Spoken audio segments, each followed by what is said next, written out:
Përshëndetje dhe mirë se vini në një tjetër episod të podcastit ton Flasën si fëmijë. Jemi këtu në Akrodis TV dhe jam jashtëzakonisht e lumtur që jemi sërish bashkë sot për të sjellë një bisedë që besoj do t'ju prek thellë dhe do t'ju frymëzoj pa mas. Në këtë hapësirë, në këtë podcast, ne kemi marrë gjithmonë njerëz që kanë pasur diçka për t'treguar, që gjithmonë na kanë dhënë histori që na mësojnë për forcën, për pasionin, për përkushtimin, për vullnetin dhe sot kemi një të ftuar që ka pikërisht këtë cilësi. Kemi me ne Zotin Bashkim Dervishi, një emër që shumë prej nesh simbolizon përkushtimin dhe vullnetin. Zoti Bashkim është një baba i dedikuar, njeri me shpirt të jashtëzakonshëm dhe një mendje të mpret. Ai ka studiuar shkenca sociale dhe aktualisht shërben me pasion në shkollën Beslidhja, duke ndihmuar fëmijë dhe familje. Ajo që bën historinë e tij dhe më të veçantë është se Zoti Bashkim është i verbër, por kjo sfidë nuk e ka ndaluar ato që të eci përpara. Ai është shembulli më i mirë se si pengesat fizike mund të kthehen në burim me frymëzimi dhe suksesi me një vullnet dhe një zemër të madhe. Zoti Bashkim, mirë se vini në Flasën si fëmijë. Është një privilegj i vërtet t'ju kemi këtu sot. Për mua gjithashtu kënaqësi, bisedojmë së bashku. Zoti Bashkim, për dëgjuesit tanë, ndoshta nuk kanë pasur rastin t'ju njohin më parë. A mund të na bëni një prezantim të shkurtër të vetes? Si do ta përshkruanit Bashkim Dervishin me fjalët tuaja?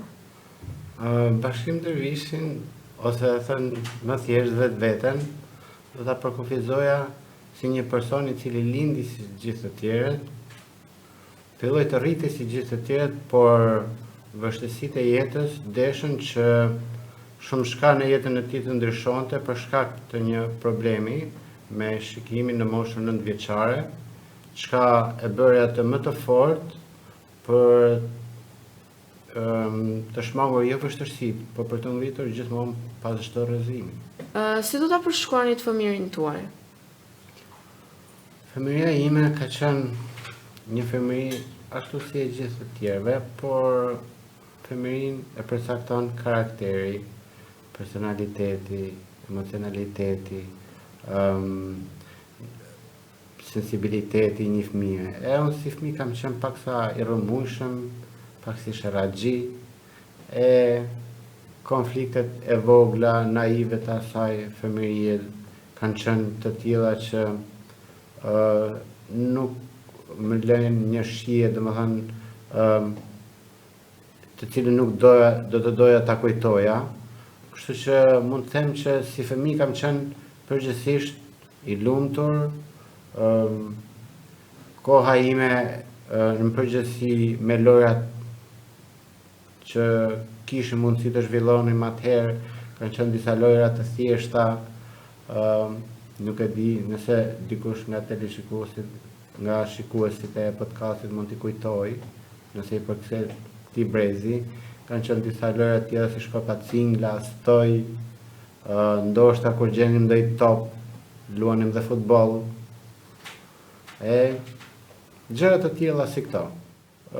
Ka qenë një fëmijë e lumtur për shkak edhe të atij tiparit themelor që ka një jetë fëminore që është naiviteti, e merr jetën ashtu si vjen, me të mirat, me të këqijat, të cilat shpesh nuk arrin t'i ndash. Kështu që besoj ka qenë normale si e gjithë fëmijëve të asaj kohe. Çfarë kujtimesh ju vinë më shpesh në mendje nga ajo periudhë? Qenit pak çamarok, që se do e themi në mënyrë figurative, një fëmijë i lëvizshëm, shumë i shkallë, shpesh herë i sherrëve të vogla,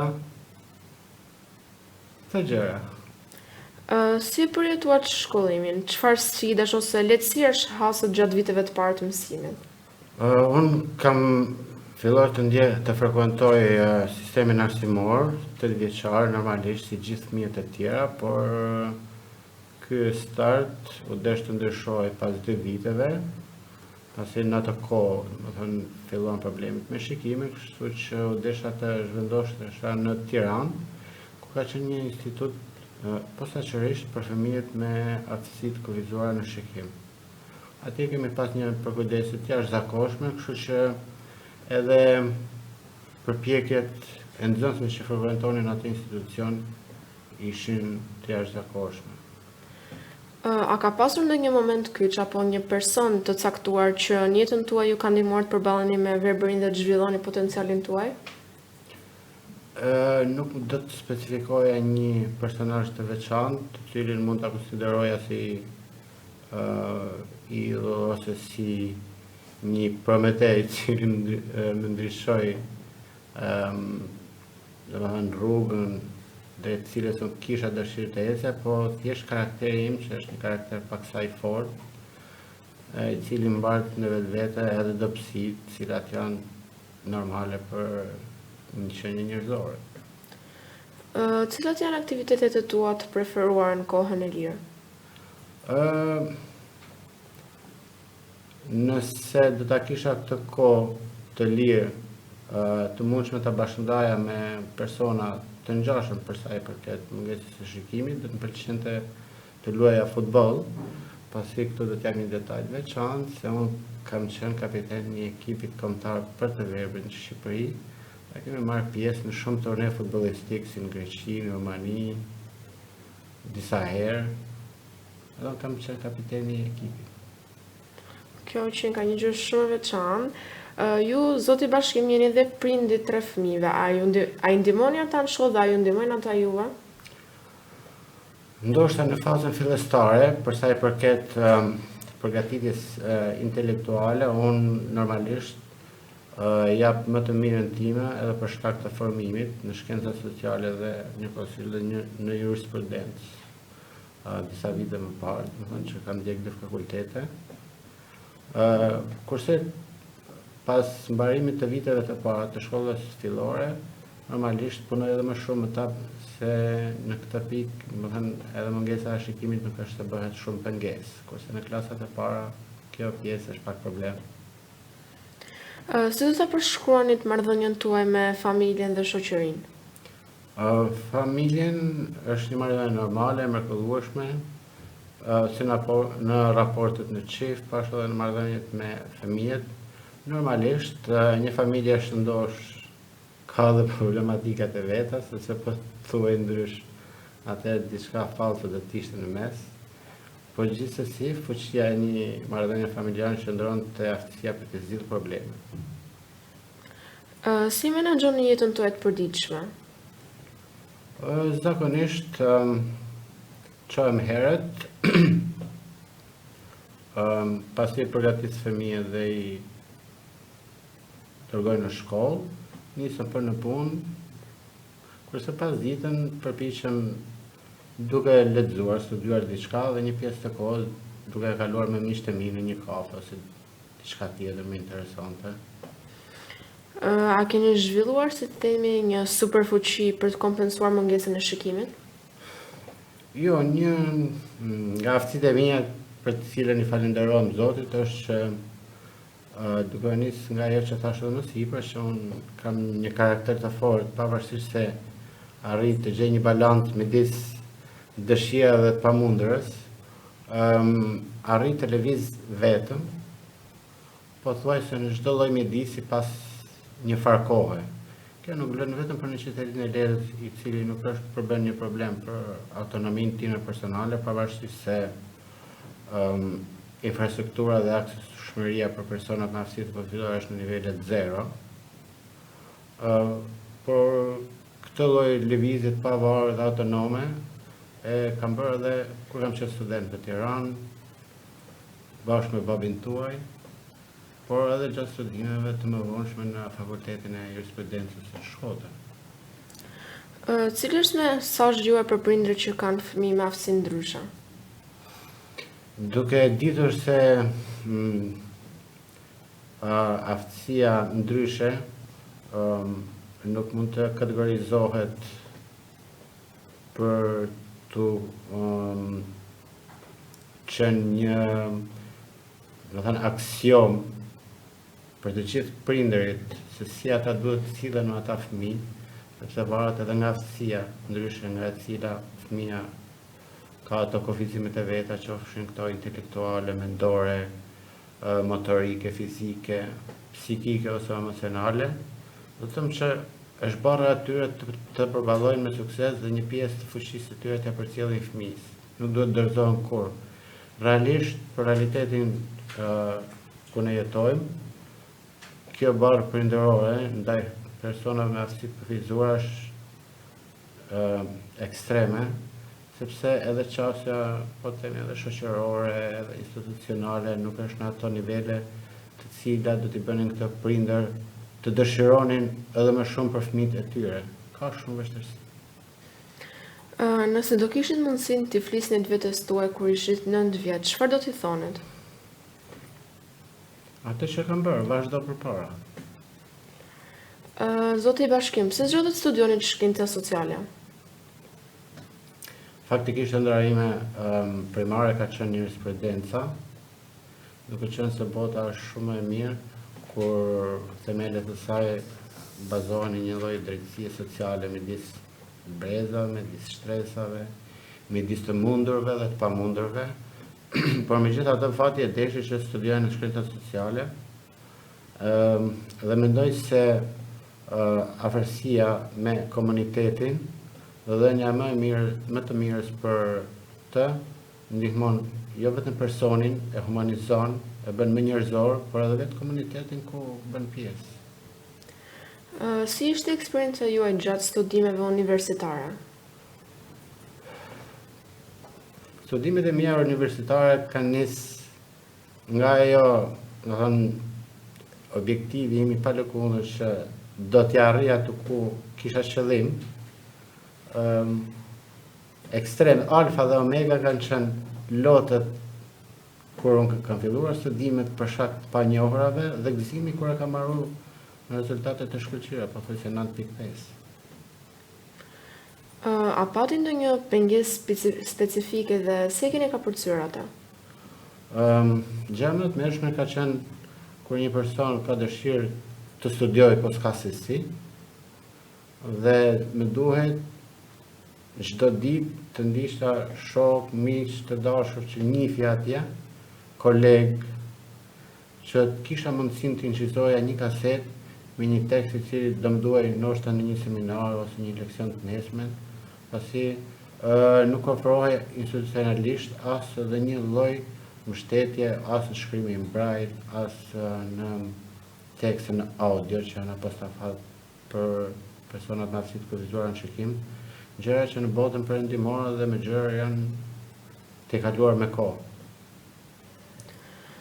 Çfarë është ju shtyu të bëni punonjës social dhe sidomos në një shkollë si Beslidhja? Unë kam pasur një eksperiencë fillestare në vitin 2006 si drejtori një qendre zhvillimi ditor për 2 vite si drejtues asaj qendre, duke qenë pjesë asaj shtrese në të cilat unë kisha marrë barrën për qenë menaxher i shërbimeve për ata fëmijë, si dhe disa vite më vonë si specialist për metodat e mësimdhënies për fëmijët me aftësi të kufizuara apo në atë qendër, erdhi një moment ku fillova të ndihesha edhe vetë psikologjisht pak i rënduar. Kështu që kërkova një hapësirë 3, e cila do të krijonte më shumë mundësi kontakti edhe me pjesën tjetër, jo vetëm me këtë stres, sepse nëse don ta kuptosh dhe t'japësh më të mirën për një komunitet, duhet të njohësh të dy anët e medaljes, atë pjesën normale dhe këtë pjesën tjetër që është ndryshe. Jo se nuk janë barabarta, por natyra e Zotit ka dashur që të jetë ashtu. Dhe larmia, siç e dimë, është kusht për mrekullinë që ne jetojmë, vetë botën. Zoti Bashkim, si e shihni rolin e punonjësit social në sistemin arsimor shqiptar sot? Me lejo të them se viti 2004 ka qenë hera e parë kur në sistemin arsimor shqiptar është aplikuar prezenca një punonjëse social ose psikologu në shkollë dhe atëherë në atë kohë nuk e mërtohej kështu, po thjesht si një këshillues. Po atë vit unë kam qenë ndër aplikantët e para për këtë pozicion, që fatkeqësisht për shkak të paragjykimit, të stigmatizimit, përjashtimit social, sepse njerëzit nuk ishin mësuar me idenë e një punonjësi social ose këshilluesi social nëpër shkolla, i cili mund të ishte ndryshe, si në rastin tim me aftësi të kufizuara, unë nuk e fitova. por më lejo të them gjithashtu se roli i punonjës sociale është ekstremisht një nga gjërat më të domosdoshme për institucion arsimor. Sepse duhet të dimë që shkolla është mjedisi ku përplasen kultura të ndryshme, prejardhje të ndryshme, të cilat kërkojnë një ekuilibër nëse ne duam një shoqëri që bazohet në parimet e diversitetit dhe të mirëkuptimit shoqëror. Pa mirëkuptim dhe diversitet dhe pranimin e tjetrit, edhe roli i punonjës sociale në shkolla do të ishte minimal. Cilat janë disa nga sfidat më të mëdha të cilat hasni gjatë punës tuaj? Duke qenë se vendi jonë vjen nga një periudhë ose sistem i cili nuk i njihte këto role, si në nivelin arsimor, por ashtu edhe në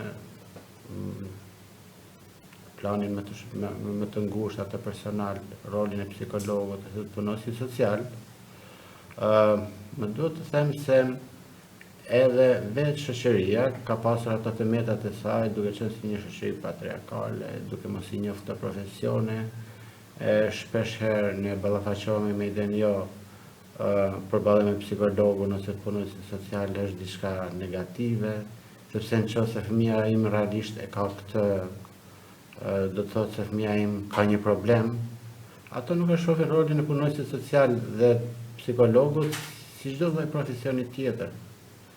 Kështu që shpesh na duhet të mbushim mendjen familjeve që fëmia atyre ka nevojë për këshillimin ose për një terapi të caktuar, në një fushë të caktuar, qoftë ajo kur fëmia shfaq vështirësi të nxënit, ose në rastin e sjelljeve devijante, ose kur fëmia e tyre përballet me çështjet e bullizimit, të cilat janë një nga fenomenet më të përhapura në shkolla. Madje ndërkohë mund të flasim edhe një nga rreziqet më të mëdha, sepse është transferuar nga oborret e shkollave ku ndoshta një pedagog ose mësues mund ta vinte re këtë sjellje dhe të merreshin masë tani kjo lloj bullizimi i fëmijëve është transferuar në rrjetet sociale, aty ku gjithkush fshihet pas një ekrani, pra mungon ajo përballja, dhe këtu është më e vështirë evidentimi e normalisht edhe marrja e masave për eliminimin e këtyre fenomeneve në shkolla. Pra vetë familja është barriera e parë që ne duhet të kapërcejmë. Edhe vetë sistemi arsimor ka ato problemet e veta. Shpesh herë fokusohemi në çështje dokumentacionit duke lënë me njëna ata anën praktike që ne duhet të jemi aty prezent. Më mirë të lëmë 2-3 letra pa bërë sesa të fokusohemi te gjërat të cilat nuk e ndihmojnë një fëmijë. Po gjërat që ju pëlqejnë më shumë në punën që bëni, cilat janë? Siç e theksova edhe më sipër, kënaqësi që më ofron ky profesion, edhe kënaqësia që më jep kur unë arri të bind fëmijën të jetë vetvetja, sepse duke qenë vetvetja në një seancë këshillimi, jo në kuptimin klasik ku informacioni do të jetë konfidencial dhe sekret, por në një bisedë sociale, njerëzore, ndjehet i mbrojtur, ndjehet si dikush e përkrah, ndjehet si dikush e kupton, pra që në sfidat e veta nuk është vetëm. E në këtë rast, kur kësaj gjë i bashkangjitet edhe familja, prindi, kjo është gjëja më e mrekullueshme që mund të ndodhë. A mund të na tregoni një histori suksesi nga puna juaj, diçka që ju ka mbetur në mendje? Kemi pas shumë raste fëmijësh të cilët kanë pasur problematika të ndryshme, qoftë në nivelin personal, por ato të ndërveprimit me bashkëmoshatarët e tyre. Por duke qenë se trajtimi i këtyre fenomenave dhe problematikave paremisht si në aspektin profesional, por edhe të ati ligjor është konfidencial, mund të them që ka pasur shumë raste, të cilat na kanë bërë të ndjehemi mirë në punën tonë, si punonjës social. Përfshirë këtu edhe përballje në raste të veçanta dhe me strukturat e policisë, të cilat shpeshherë bëhen palë në zgjidhjen e këtyre problematikave. E kur ne ja dalim, normalisht shpërblehet edhe puna jonë, po edhe emocionalisht, profesionalisht ndjehemi që kemi shkuar atje ku duhet.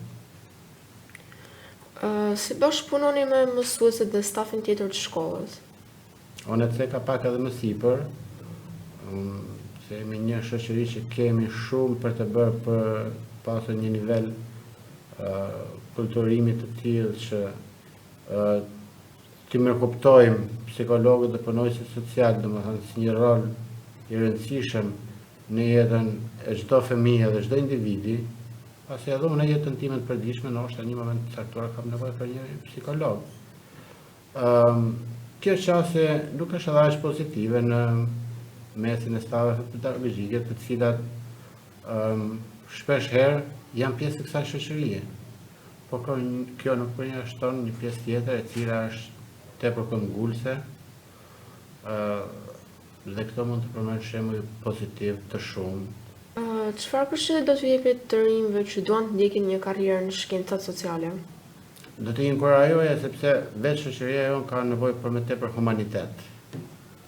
Një shprehje thotë nëse vërtet ti dëshiron ta shohësh fytyrën e vërtet një shoqërie ose një shteti, do të shohësh se çfarë ai shtet bën ose ajo shoqëri për njerëzit të cilët nuk kanë mundësi ose janë të pamundur.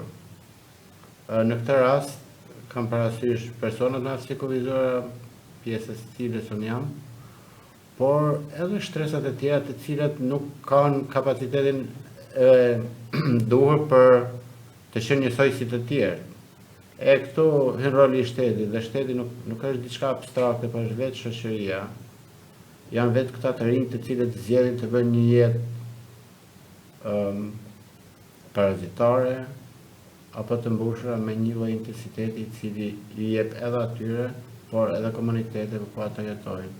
Kështu që duke qenë se humaniteti paktën është problematik, sa më shumë në shkencat sociale, aq më mirë dhe aq më humane bëhet shoqëria. Zoti Bashkim, si e shihni ndikimin e teknologjisë ndihmëse në punën dhe jetën tuaj? Për shkak të kufizimit që kam pasur si i verbër, më është dashur të eksploroj forma të ndryshme se si ta bëj punën time më të thjeshtë, më të prekshme dhe më të arritshme tek target grupit të cilit unë fokusohem përmes shërbimeve që ofroj si punonjës social. Në këtë pikë mund të them që ja kam dalë, pasi pa probleme unë mund të përdor kompjuterin në programe të ndryshme, Excel, Word, normalisht edhe në dërgimin e dokumentacioneve duke përdor emailin e të tjera. Pra, për teknologjia ka qenë një nga gjërat e cila ka lehtësuar jashtëzakonisht shumë qasjen time të shërbimet përkundrejt të tjerëve. Pa atë, domethënë, puna ime mund të shpërzoj edhe me zero. Si e perceptoni botën rreth jush pandimen e shikimin? Duke qenë që problematika me shikimin më shfaqur në moshën 9 vjeç, unë nuk arrit ta perceptoj botën thjesht bardhë e zi, ashtu siç mund të ishte, madje edhe pa ngjyra fare për dikë që ka lindur i verbër. Për mua bota është e larmishme, plot ngjyra, zakonisht në mendjen time gjithçka e re projektohet dhe krijohen vizione, po jo bardhëzi, si thash, plot ngjyra. Cilat shqisat janë bërë më të mprejta? Normalisht një person me aftësi kryesore në shikim, gjëja më e rëndësishme është empatësia, dëgjimi. Edhe në këtë pikë, domethënë, ky element si një rëndësie të veçantë i ndihmon personat me aftësi të kufizuara në shikim të jenë edhe më të vëmendshëm dhe më të përqendruar në atë që bëjnë. Çfarë mendoni se i mungon shoqërisë shqiptare në raport me personat me aftësi ndryshe? Shoqëria shqiptare nuk mund të themi se nuk ka sensibilitetin, ndjeshmërinë kur përballen me një person me aftësi të kufizuara, qoftë një verbër ose me mungesë të dëgjimit, të folurit, mungesë të folurit ose të problematikave të tjera psikomotore ose intelektuale, po është një shoqëri e cila shpreh ndjeshmërinë ndaj këtyre stresave në një formë, për ta thënë me një fjalë të rëndon, në vulgare, në sensin e mëshirës. Po kjo është si ti vrasësh për së dyti këta persona. Ata nuk ka nevojë për mëshirë. Ata ka nevojë për mbështetje, për kurajo, për t'i dhënë atë çka ata meritojnë, pa i stigmatizuar, pa i përjashtuar nga pikpamja sociale. Me këto gjëra unë jam përballur pothuajse gjithë jetën time, po kjo s'ka ndalë që të vazhdoj. Kjo ka pas ndikimet e veta psikologjikisht, emocionalisht, po jam përpjekur që këto mos i transmetoj në ambientin familjar, tek bashkëshortja, tek fëmijët. Megjithatë, shenjë kanë lënë. Cili është mendimi juaj për të ardhmen e punës sociale në Shqipëri? Besoj se do të jetë një nga profesionet i cili do të jap një kontribut të jashtëzakonshëm për zhvillimin e kësaj shoqërie, por jo vetëm kaq, do të jetë baza mbi të cilën ne do të shkojmë aty ku pretendojmë të shkojmë. Nëse donim të bëjmë një shoqëri perëndimore, gjithçka fillon nga kultura, nga qasja ndaj profesioneve, nga niveli se si i vlerësojmë profesionistët, e në këtë kuadër dhe puna sociale ka rolin e saj, ka obligimin të ushtrojë ndikimin e saj në arritjen e këtyre standardeve. Kështu që do të thoya që ka shumë për të bërë. A keni ndonjë projekt apo ëndër që doni të realizoni në të ardhmen? Zakonisht nuk është se projektoj shumë. Përpiqem të zhvilloj dhe të përmirësoj ndoshta ato që dikur i kam bërë keq. Ky mbetet një projekt në vazhdimsi në jetën time. Domethënë vazhdimisht përmirësohem. Se sa do t'ja arrij, ëndrat e mia dhe projektet e mia kanë qenë kryerja e studimeve akademike në shkencat sociale dhe jurisprudencë, këto dy fusha në të cilat kam derdhur shumë mund dhe djerës, të arriti aplikojnë praktik atje dhe tek ata të cilët ka nevojë për shërbimin social, për mbrojtjen e një të drejte, sepse shtresa e personave me aftësi të kufizuara në letër mund të kenë shumë drejta, por në realitetin praktik kanë mangësi të mëdha. Nëse do mund të ndryshonin një gjë në mendimin e njerëzve rreth verbërisë, cila do të ishte ajo? Do të doja që të provonin të bënin disa hapa duke i pasur sytë e mbyllur, të provojnë të ecin qoftë edhe pak sekonda në rrugën që ecën një verbë dhe do të kuptojnë shumë çka nga bota e tyre. Një shprehje thotë që një i verbër është një mërgjimtar i përjetshëm, po kjo nuk është në kuptimin pejorativ. Është një emigrant i përjetshëm në kuptimin se ai realisht fokusohet te bota e cila është e jashtëzakonshme. Po përmes saj ai përpiqet të jap dritë dhe pjesë nga humaniteti, nga dinjiteti, karakteri, për t'i thënë shoqërisë që edhe ne ekzistojmë këtu për të dhënë dritë. nga mendja jonë, por jo nga ajo që ju shihni. Zoti Bashkim, a doni të vazhdoni të jetoni këtu në Shqipëri apo të zhvendoseni diku jashtë? Unë e ceka dhe më sipër, domethënë që të gjithë këto betejë të përditshme ndoshta kanë lënë shenjë, edhe do doja të provoja edhe një ambient dhe midis tjetër. Por se sa do të realizohet, këtë t'ja lëm të ardhmes. Cila është motoja juaj personale, ajo që ju motivon çdo ditë, që ju bën të ecni përpara? Normalisht si çdo person, edhe të verbit, më thënë, nuk është të bëjmë përjashtim. Aftësia e një personi nuk është nëse ai parandalon të dështoj, por kur pas çdo dështimi ai përpiqet, domethënë, t'ia dalë përsëri. Kështu që në jetën time kam pas shumë rrëzime, po kënaqësia ime më e madhe ka qenë kur kam arritur me ngrit. Pra, çdo rrëzime ka një ngritje. Kjo është moto ime. Çfarë do të thotë për ju të shohësh me zemër? Të shohësh me zemër do të thotë ti mbyllësh syt për një çast dhe të kuptosh që njeriu nuk jeton vetëm nga ajo që sheh, por edhe nga ajo që ndjen. Nëse edhe gjërat vogla do t'i bëni me zemër dhe me dashuri të madhe, siç ka thënë Nën Tereza, atëherë bota do të ishte më e bukur dhe më e mrekullueshme. Për ta mbyllur, çfarë mesazh do t'ju dërgoni dëgjuesve të flasin si fëmijë? Në këtë fund të kësaj interviste më vjen ndërmend një nga studiuesit më të mrekullueshëm të psikologjisë fëmijë, që quhet Piaget. Është një francez i cili prej shumë vitesh aplikonte në jetën e tij personale gjë që zakonisht fëmijët e vegjël i bëjnë natyrshëm, pa i mësuar asnjëri. Sepse kishte ëndër të studionte se si ishte një fëmijë, por që ta bënte këtë, ai do të ishte fëmijë. Edhe vërtet ja arriti dhe ka bërë një nga veprat më të mrekullueshme mbi psikologjinë, mbi natyrën e fëmijës. Edhe kjo pasoja më e madhe nga kjo ishte se ai sa arriti të dilte më nga kjo botë. Si duket ajo botë e bani për vete.